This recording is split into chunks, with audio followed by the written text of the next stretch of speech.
L'histoire de Porsche est parfaitement tissée dans le tissu du monde. La contribution de Porsche à l'espace automobile a été si énorme, mais souvent invisible, qu'il faudrait plus d'une vidéo pour la raconter ici.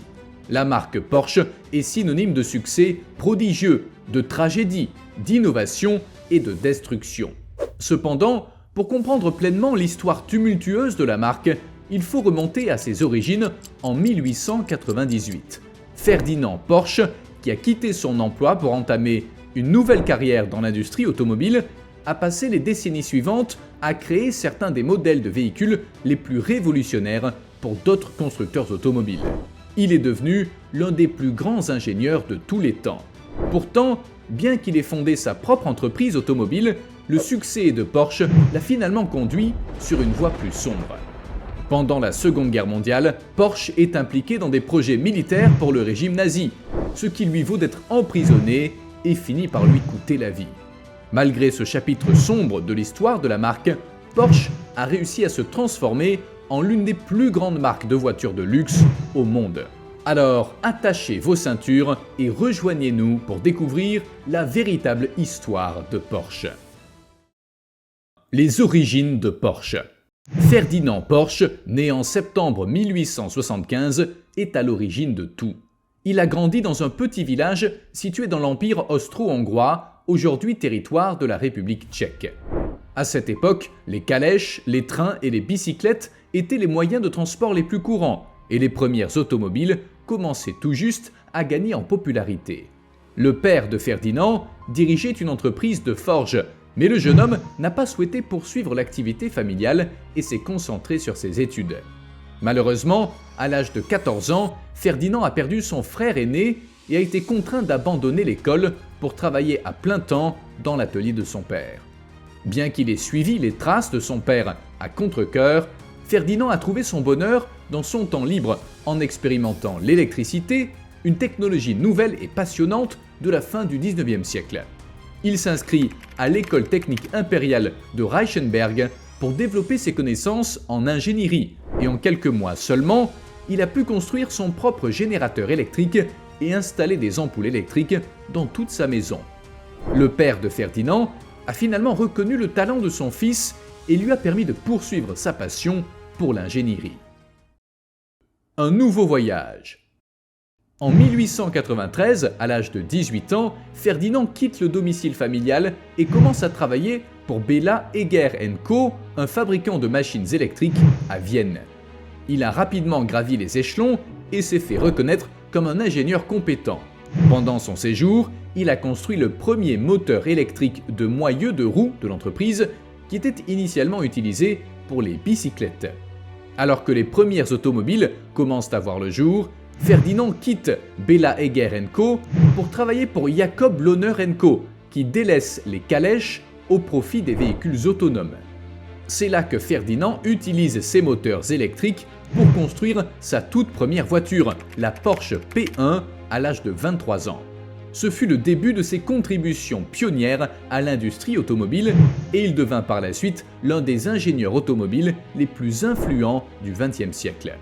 La Porsche P1, une impressionnante voiture entièrement électrique, construite avec un chariot en bois, avait une autonomie d'environ 80 km.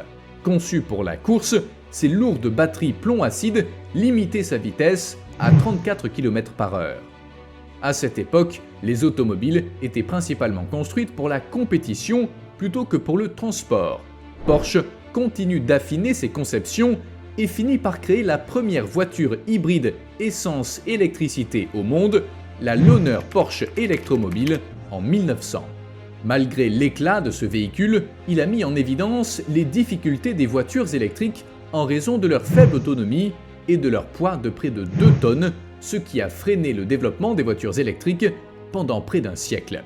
Après la fin de son partenariat avec Lohner, Porsche devient designer en chef chez Austro-Daimler, où il conçoit son premier véhicule à essence, l'Austro-Daimler Maja, en 1908. Cette expérience lui permet de percer dans le monde de la course automobile avec l'Austro-Daimler modèle 2780, capable d'atteindre une vitesse de 137 km/h et de remporter la première, la deuxième et la troisième place lors de la course d'essai du prince Henri en 1910. Lorsque la Première Guerre mondiale éclate, Porsche se consacre à la conception d'avions militaires et de tracteurs d'artillerie, ce qui lui vaut d'être reconnu comme l'un des meilleurs ingénieurs de son époque. Après la guerre, il retourne à la construction de voitures de course, dont l'Austro-Daimler Sacha en 1922, qui remporte un nombre impressionnant de 43 courses sur 53, y compris la Targa Florio. L'année suivante, Ferdinand Porsche s'installe à Stuttgart, la capitale de l'Allemagne. Il y occupe le poste de directeur technique et d'ingénieur en chef de la division Daimler, qui fusionnera plus tard avec Benz et compagnie pour former Daimler-Benz. Pendant son mandat chez Daimler-Benz, Porsche conçoit et construit l'opulente Mercedes-Benz série S. Ce véhicule a joué un rôle essentiel en ouvrant la voie à des voitures de sport performantes, adaptées à la fois à la course et à l'usage quotidien. En 1928, Ferdinand Porsche a présenté la Mercedes-Benz SSK, qui est largement considérée comme l'une des voitures de sport les plus rapides et les plus performantes de son époque. La SSK, ou Super Sport Kurz, était équipée d'un moteur 6 cylindres de 7,1 litres, développant une puissance de 200 à 300 chevaux. Même la version la plus lente de la SSK avait une vitesse de pointe de 190 km/h, tandis que la variante de 300 chevaux pouvait atteindre 235 km/h. La Mercedes-Benz SSK connaît un succès sans précédent, remportant les 800 km d'Argentine en 1929, ainsi que plusieurs victoires aux courses du Grand Prix de Cordoue en 1929 et 1930 et au Grand Prix d'Irlande 1930. La série de victoires se poursuit et culmine avec une nouvelle première place à la course Mille Miglia en 1931. À l'époque, c'était la voiture de sport la plus belle, la plus rapide et la plus précieuse du monde. En outre, Porsche a conçu une version plus élégante de la SSK, la Trossi Roadster, qui a attiré l'attention pour sa carrosserie ostentatoire et a renforcé sa réputation de l'un des plus grands concepteurs automobiles de son époque. Une amitié insolite. En 1933, Adolf Hitler devient chancelier d'Allemagne. Il s'intéresse à l'automobile et organise une réunion avec les ingénieurs automobiles les plus réputés du pays, dont Porsche. Hitler avait pour objectif de créer une voiture pouvant accueillir une famille de 5 personnes, consommant peu de carburant et suffisamment bon marché pour que chaque citoyen allemand puisse en posséder une. Il l'appelle la Volkswagen, ou voiture du peuple, et exige qu'elle coûte 990 Reichsmark, ce que de nombreux ingénieurs jugent irréalisable. Porsche soumet son projet et remporte le contrat pour Hitler. L'alliance entre Hitler et Porsche a conduit à la création de l'emblématique Volkswagen Coccinelle. Hitler recherchait le génie créatif de Porsche pour concevoir son ambitieuse voiture, tandis que Porsche avait besoin d'un soutien politique pour assurer le financement de son entreprise. La Volkswagen Type 1, communément appelée Coccinelle, était une voiture à 2 portes avec un moteur refroidi par air à l'arrière, ce qui permettait de minimiser l'entretien et d'équilibrer le poids pour faciliter la conduite. Avec une consommation de 13 km par litre, elle est rapidement devenue un succès avec 300 000 commandes passées. Porsche en guerre. Alors que l'usine Volkswagen se prépare à la production en série de la Coccinelle, l'invasion de la Pologne par Hitler en 1939 déclenche le début de la Seconde Guerre mondiale. L'usine est immédiatement réaffectée à la production de guerre, ce qui entraîne l'arrêt de la production de la Coccinelle. En tant que l'un des meilleurs ingénieurs d'Allemagne et proche collaborateur d'Hitler, Porsche est impliqué dans des projets militaires pour l'armée nazie, concevant des véhicules militaires tout-terrain, des chars d'assaut et le missile volant V1.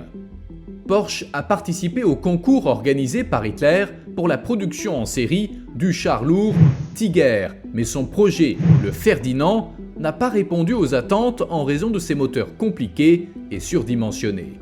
Porsche avait déjà construit 100 châssis pour le prototype, qui ont ensuite été convertis en destructeurs de chars et rebaptisés anti-chars éléphants. Malgré leur efficacité pendant la guerre, leurs problèmes de moteur et de mobilité ont entraîné la perte de beaucoup d'entre eux sur le champ de bataille. La carrière de Porsche a pris une tournure plus sombre en raison de son implication dans des projets militaires pour l'armée nazie. Selon certaines informations, l'usine Porsche de Stuttgart aurait employé des travailleurs esclaves pendant la Seconde Guerre mondiale. Après avoir d'abord nié ces accusations et prétendu qu'il s'agissait d'un petit bureau pendant la guerre, Porsche a ensuite admis ses crimes après que de nombreuses victimes se sont exprimées à la fin du XXe siècle, décrivant en détail leur capture et les conditions de travail forcées dans les usines de Porsche aux mains du régime allemand. En réponse, Porsche a versé des millions d'euros à des fonds et des compensations pour les victimes du travail forcé. À l'époque, il était courant pour les usines allemandes employant un grand nombre de travailleurs d'avoir recours à des esclaves, souvent des prisonniers de guerre, qui étaient peu ou pas payés et travaillaient souvent jusqu'à ce que mort s'en suive. Bien que Ferdinand Porsche ait travaillé avec les nazis, il ne partageait pas leur idéologie. Il levait rarement le bras pour faire le salut hitlérien et son ample manteau gris se distinguait toujours lors des marches au milieu d'une mer d'uniforme brun. Porsche a tout simplement ignoré le grade de SS qu'il a reçu du parti nazi et s'est contenté de développer son entreprise et de fournir ce dont le gouvernement avait besoin à l'époque en dépit de ses pratiques inhumaines. Grâce à ses contributions, les bénéfices de l'entreprise Porsche sont passés d'un petit montant en 1934 à plus de 2 millions en 1944. Cependant, sa participation à l'effort de guerre a un prix élevé. Après la guerre, Ferdinand Porsche est arrêté par le gouvernement français et envoyé en prison pour crimes de guerre en raison de son appartenance à la SS et de ses relations étroites avec Hitler. En prison, son fils Ferry Porsche reprend le flambeau et oriente la marque Porsche dans une nouvelle direction. Passer le flambeau. Ferry a hérité de la passion de son père pour les machines et de son talent, ce qui l'a amené à construire plusieurs véhicules dont la Schwimmwagen ou voiture nageuse, conçue pour fonctionner à la fois sur terre et sur l'eau. Pendant la guerre, cette voiture était très précieuse pour les soldats allemands. Cependant, Ferry et son père ont été arrêtés et emprisonnés pendant plusieurs mois en raison de leur participation à sa création. Ferry a obtenu la libération de son père en levant des fonds au prix de Cisitalia, où il a construit la voiture perfectionnée Cisitalia 360 pour les courses de Grand Prix, mais elle n'a jamais couru en raison de contraintes financières et de changements de règles. Malheureusement, la mauvaise santé de Ferdinand, due aux conditions inhumaines de son emprisonnement, l'a poursuivi jusqu'à sa mort. Ferry a dû reprendre les responsabilités de son père dans leur entreprise, mais Ferdinand n'étant pas en mesure de reprendre le travail, Ferry a cherché des moyens d'appliquer les idées de son père à leur nouvelle entreprise. Il a observé que la Cisitalia produisait de petites voitures de sport équipées de moteurs Fiat et a donc proposé d'utiliser des pièces de Volkswagen pour créer un véhicule similaire. Après avoir rencontré le directeur général de Volkswagen, Ferry a conclu un accord pour utiliser leurs pièces et leur réseau de distribution. Il a également apporté la preuve que la Volkswagen Coccinelle avait été développée par son père avant la guerre, ce qui a conduit Volkswagen à payer une licence à Porsche pour chaque Volkswagen Coccinelle produite. Ces négociations ont mis en évidence les compétences exceptionnelles de Ferry en tant qu'ingénieur et homme d'affaires et ont fourni les ressources financières nécessaires pour développer les propres véhicules de Porsche. En 1948, Ferry présente la première voiture Porsche portant le nom de la famille, la Porsche 356. À l'origine, la 356 était un petit roadster à 2 portes équipé d'un moteur Volkswagen refroidi par air et dont la vitesse maximale était de 140 km/h. Bien qu'il ne s'agisse pas de la voiture la plus puissante ou la plus rapide, Ferry Porsche ne cesse d'en améliorer la conception, la rendant plus rapide et plus agréable à conduire. Lors d'une course à Innsbruck en Autriche, le véhicule remporte la première place, jetant les bases des futurs succès de Porsche en compétition. Malgré de faibles ventes, la 356 est adorée par les amateurs de voitures, y compris le père de Ferry, qui est fier de son fils et soutient les débuts réussis de la voiture. En 1950, Ferdinand Porsche visite à nouveau l'usine Volkswagen et se réjouit de voir sa vision de la coccinelle enfin réalisée. Malheureusement, il décède un an plus tard, à l'âge de 75 ans, sans avoir eu la chance d'assister à l'expansion de la coccinelle ou de la marque Porsche dans le monde entier. Après la mort de Ferdinand, les ventes de la Porsche 356 ont explosé après avoir remporté une course au Mans en 1951. Le public est rapidement tombé amoureux des nouveaux modèles tels que la 356 Speedster et la 356 Carrera qui ont conquis le cœur des pilotes sportifs et des célébrités. Cependant, si la 356 marque un tournant dans l'histoire de Porsche, elle n'est encore qu'une variante de la coccinelle avec des modifications mineures. Les clients de Porsche étaient de plus en plus lassés par le design de la carrosserie, ce qui nécessitait un tout nouveau design qui reflétait toujours la marque. La 911. Ferdinand Alexander Porsche, l'un des fils de Ferry, prend la relève et présente un nouveau véhicule qui va propulser la marque Porsche à un tout autre niveau. Alexander, comme son père, a suivi très tôt les traces de la famille et s'est impliqué activement dans l'industrie automobile. Cependant, il était plus intéressé par la conception et ne se considérait pas comme un ingénieur, mais plutôt comme un artisan talentueux dans le domaine du façonnage. Après avoir reçu une formation pratique au sein du département de conception des carrosseries de Porsche, il a participé à la création de la nouvelle génération de voitures, en concevant l'une des voitures de sport les plus emblématiques de l'histoire moderne, la Porsche 911. Par rapport à son prédécesseur, la Porsche 911 était beaucoup plus puissante, remplaçant le moteur à 4 cylindres par un moteur boxer à 6 cylindres. Le moteur refroidi par air étant placé à l'arrière, l'équilibre des masses a permis d'améliorer la direction et l'accélération du véhicule, offrant ainsi une expérience de conduite inégalée par les autres voitures. La voiture était également très fiable et l'on estime que plus de 70% des modèles construits sont encore en circulation aujourd'hui. Lancé en septembre 1964, le nouveau modèle est rapidement devenu le véhicule le plus vendu de Porsche, indépendamment de son style unique ou de son expérience de conduite. Porsche a continué à répondre aux attentes de ses clients en proposant des modèles plus rapides et plus puissants, tels que la 911 Carrera S et la 911 Turbo, ce qui a permis à l'entreprise de vendre plus de 20 000 unités par an dans les années 1970. Bien qu'elle se soit déjà imposée comme l'un des meilleurs constructeurs de voitures de sport, la Porsche 911 s'est lancée dans le monde de la course où elle s'est à nouveau distinguée.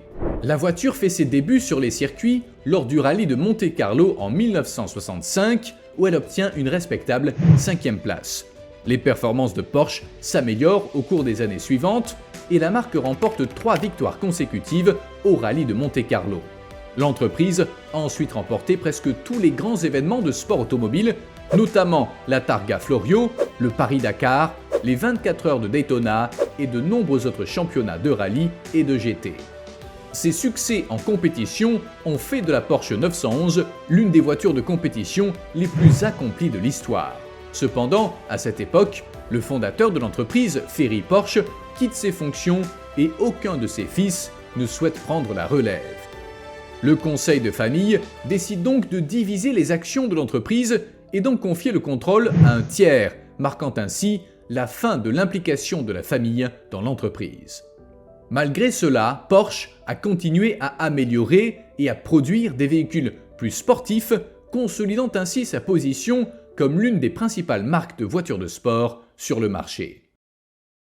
Le nouveau défi. En 1986, une baisse importante du taux de change du dollar et du coût de la production de haute qualité a causé des problèmes à l'entreprise. En 1991, les ventes chutent de moitié par rapport à ce qu'elles étaient 5 ans plus tôt, ce qui se traduit par des millions de Deutschmark de pertes. À la fin de 1993, Porsche vendait à peine assez d'unités pour rester à flot et s'est retrouvé au bord de la faillite. Pour éviter ce destin, Porsche a pris la décision audacieuse d'entrer sur le marché des SUV, qui gagnait rapidement en popularité aux États-Unis. Toutefois, cette décision a suscité de nombreuses réactions négatives, car elle n'était pas conforme à la tradition de la marque, qui consiste à produire des voitures de sport, de luxe, de grande qualité. En outre, le Cayenne, premier SUV de la marque, se démarquait des modèles précédents, avec ses 4 portes et son design familial. Malgré les critiques, le Cayenne est devenu le véhicule le plus vendu de Porsche et l'un des favoris des fans. Le SUV a conservé les mêmes performances de conduite et la même fiabilité que les passionnés de Porsche connaissaient, et son intérieur luxueux et confortable a conquis un nouveau public. Le succès du Cayenne a sauvé l'entreprise de la faillite et il reste l'un des SUV les plus sportifs du marché. Aujourd'hui, le Cayenne et le Macan représentent plus de 70% des ventes de Porsche en Amérique. L'expansion de Porsche sur le marché des SUV n'a pas porté atteinte à l'engagement de la marque envers son héritage de voitures de sport. En fait, les derniers modèles de Porsche, tels que la Porsche Panamera et la Taycan entièrement électrique, sont devenus quelques-unes des voitures de sport les plus populaires de l'histoire de la marque. Bien qu'elle appartienne désormais au groupe Volkswagen, Porsche reste largement considérée comme l'une des plus grandes marques de voitures de luxe au monde.